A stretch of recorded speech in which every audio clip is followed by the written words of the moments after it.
Assalamualaikum warahmatullahi.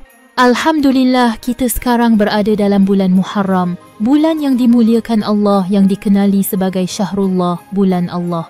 Tapi ramai yang tak sedar, dalam bulan ini ada perkara yang sangat perlu dijaga kerana Muharram adalah salah satu dari 4 bulan haram yang disebut dalam Al-Quran.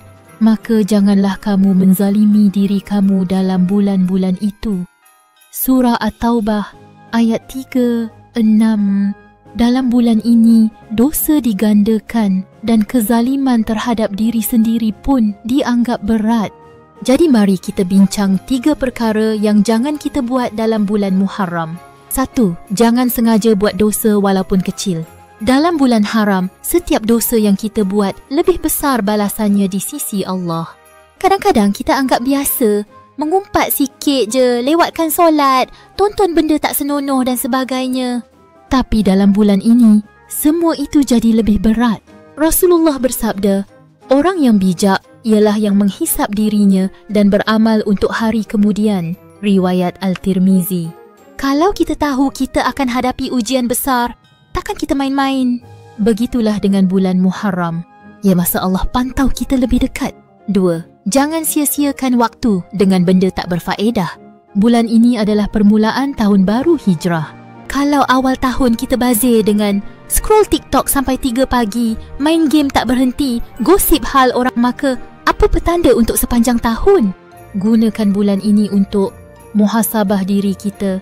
Banyakkan doa, memohon segala-galanya yang kita perlukan dan berhajat kepada Allah Subhanahu Wa Taala.